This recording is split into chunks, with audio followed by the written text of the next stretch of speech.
Today our discussion is principle number 7, which says the proper role of government is to not provide, protect equal rights, not provide equal things. This is a very basic discussion we're going to have today about what the founders felt like really was the definition of government. Let me ask you, let's begin here on page 116 by asking this question. What can people delegate to government? Whatever they want? In order to delegate something, you first have to have it yourself. Can you delegate something you don't have? No. So the fundamental concept here is that people can only delegate authority which they have.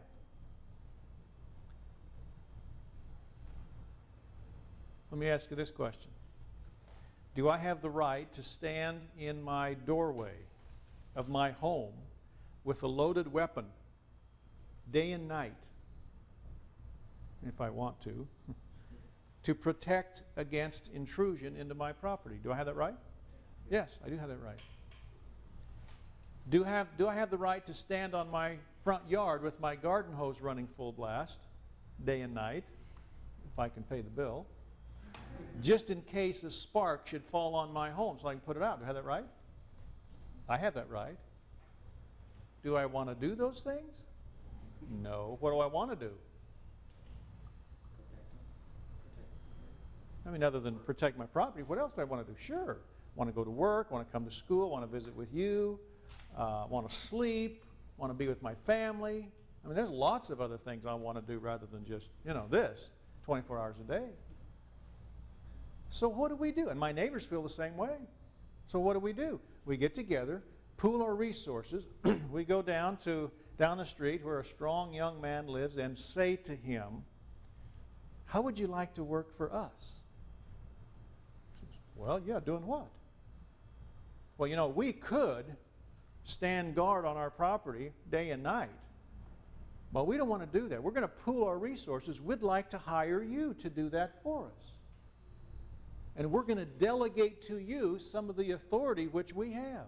And to evidence that authority, we're going to give you a badge.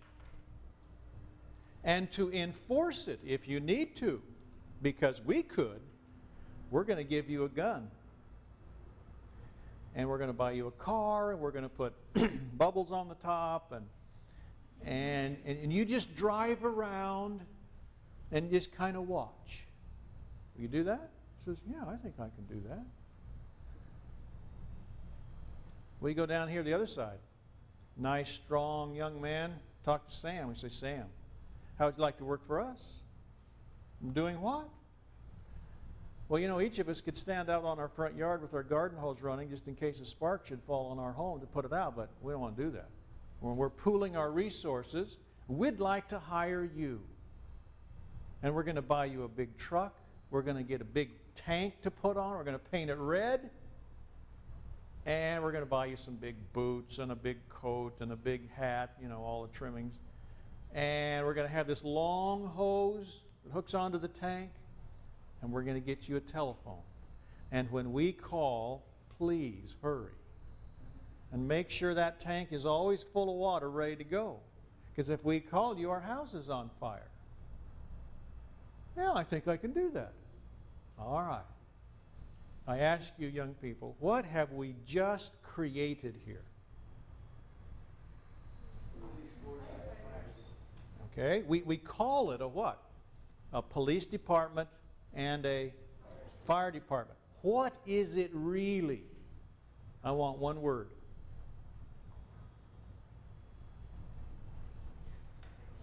Starts with a G. Government. What have we done?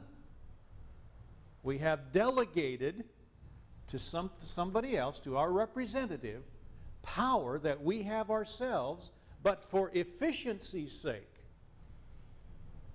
We've pooled our resources and asked somebody else to do it for us. And I submit to you, young people, that's all government is. Or maybe we should say, that's all government should be.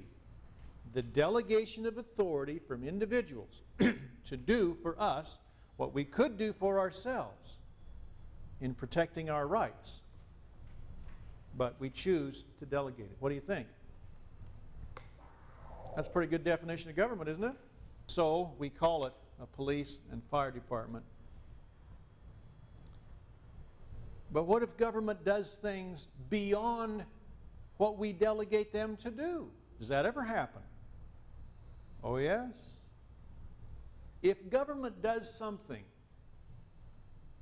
that they don't have authority from the people to do, and by the way, who has authority in government? This is getting to be very basic here. Who has the authority? The only place where original authority lies is with the people, individually, right? And if the people don't have it to delegate, but the government does it anyway, what do we call that? There's a word for that. It starts with a U. Usurpation, that's correct. Somebody usurped the authority. There's this feeling out there that, you know, just because you're government, you ought to all of a sudden have power. You have more power than the people did. That's very dangerous, isn't it? But that happens a lot. Well, let me give you some. Let me give you another example here. I have two neighbors. Over here's the Jones, and over here's the Smiths. And you know, we get along quite nicely. But I've noticed that the Jones, they have a big family, but they're strapped financially. And as a matter of fact, they don't even have an automobile. And I've just kind of noticed how they struggle. You know, it's hard to go shopping, it's hard to go to church, it's hard to do things families like to do because they have no car. And being the very compassionate and merciful person that I am, this bothers me. I've got the Smiths over here. They've got two cars. And I've just noticed that one of them is always there. They only drive one. One of them is, the other one's always there. And I'm looking at this inequity, right? And being the compassionate, merciful person that I am, what do I think? This isn't right. Something needs to be done here. I feel so badly for the Jones. And the Smiths, they've just got a lot of extra, and it's just sitting there. This bothers me so bad. I finally get up the nerve to go over and talk to Mr. Smith. And I say, Mr. Smith, have you noticed the plight of the Jones? He says, well, I know them a little bit, but don't know a whole lot about them. And so I explained it to him. He says, yeah, that's kind of a tough situation, isn't it? I said, yes. I have a suggestion, Mr. Smith. I noticed you have a car sitting here most of the time. Nobody drives it. Why don't you give that to the Jones? Well, thank you for the suggestion. Oh, but I insist that you do. He looks at me and says, get out of here. So I leave his property, and I go back home, and this is pretty tough. Being the compassionate and merciful person that I am, my suggestion was just thwarted.